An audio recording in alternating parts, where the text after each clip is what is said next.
halkan waxa weeye reportkii CIA soo saareen oo markaa iyagoo declassified information ka dhigay xogtii SNM ay heshiiska kula jirtay xabashida tan iyo 1981kii maraykanku sidoo kale wuxuu ka warramaya in SNM jabhadda ay soo taageeri jirtay dhaqaalena soo jirtay gabaadna ay ka dhigan jireen dhulka xabashida iyadoo ay ogolaatay dawladda Itoobiya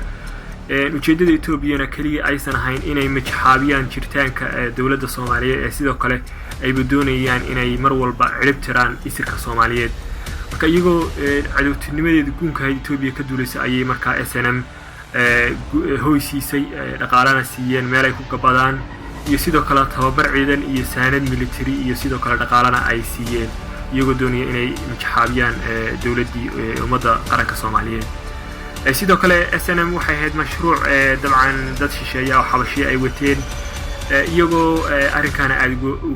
uga faa'iideystay marka xogtan oo dhan waxay ku jirtaa website-ka CIA oo markaa reportkan oo ay soo daayeen CIA Mareykanku 2012 bishii 7 qof walbana uu ka akhri karo magaranaysa xogtan iyo xogo fara badan oo ku jiraba sidoo kale waxa xogahan ku jira iyagana xogo kale oo dheeraad ah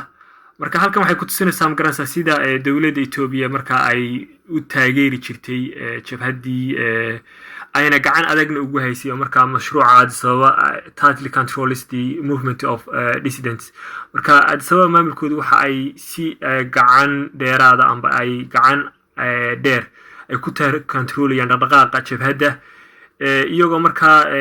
sidoo kale controlaya meesha ay doonayaan inay weeraraan iyo sidoo kale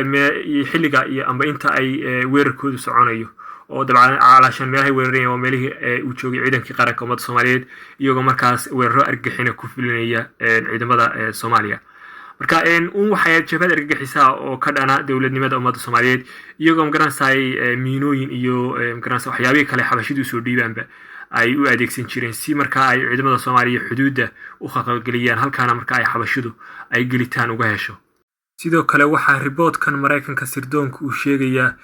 in jabhadda rabitaankeedu uu yahay amba waxay u halgamayaan uu yahay waa sidoo sheegeen inay helaan jabhaddu dawlad isaaqa oo madax bannaan oo ka yagleelanta waqooyiga Soomaaliya iyagoo doonaya inay helaan dhaqaale madax bannaan iyo doorashooyin madax bannaan iyo sidoo kale arrimaha hoose ee dawladnimo oo ka madax bannaan Soomaaliya gabi ahaanteeda kaleba sidoo kale wuxuu sheegayaa in headquarterska amba xafiiska SNM uu ahaa Addis Ababa iyagoo markaa xukuumadda xabashiduna ay SNM siiyaan tababar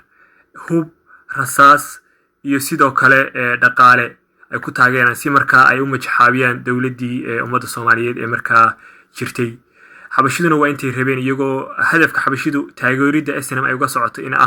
in sidoo kale ay ridaan dawladda Soomaaliya laakiinse ay cirib tiraan waxa la dhaho isirka Soomaaliyeedba mustaqbalka iyo aragtida xabashiduna uu ka yahay SNMna way kula socotay amba mar walba ay ku qanacsan tahay in xabashidu ay cirib tirto isirka Soomaaliyeed laakiinse iyaga laftirkooda xataa haddii ay xabashidu isirka Soomaaliya cirib tiraan iyaga laftirkooda way ku xogaan laakiinse ma oga ay taana way ka wada socdeen sidoo kale waxa isna jira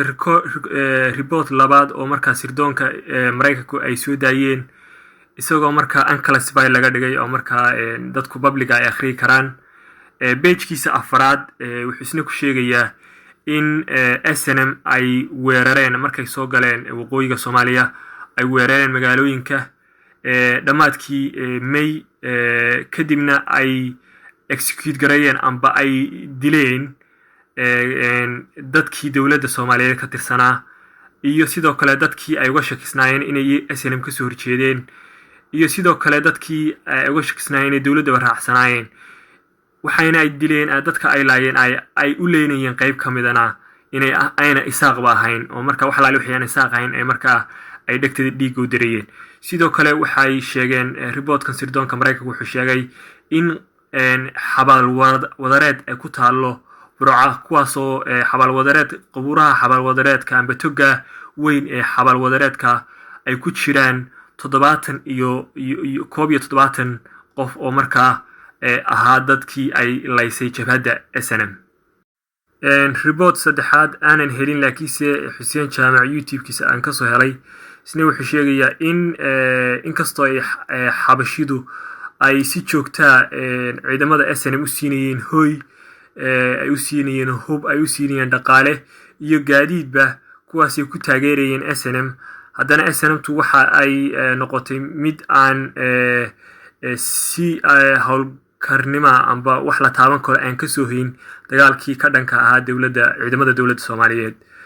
isagoo tusaale markaa usoo qaadanaya mar ay ahayd 1987 oo February 1987 jabhadda SNM ayaa waxay soo kaxaysatay Ethiopia iyadoo ciidamada Ethiopia iyo SNM isu soo habar wacdeen oo markaa ay isu soo raaceen inay dagaal la galaan qayb ka mid ah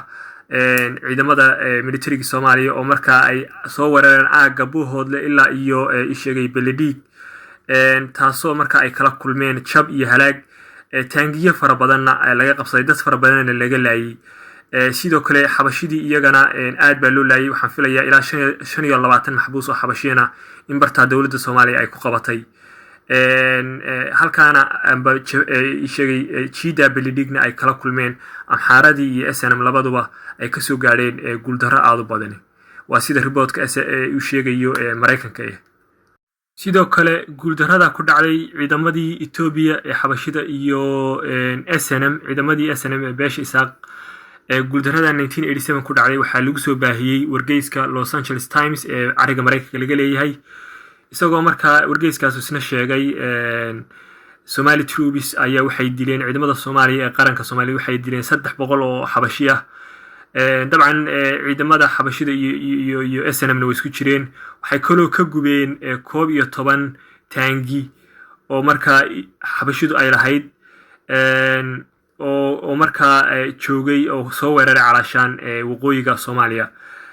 sidoo kale waxaa isna jiray sheegay weerarkaas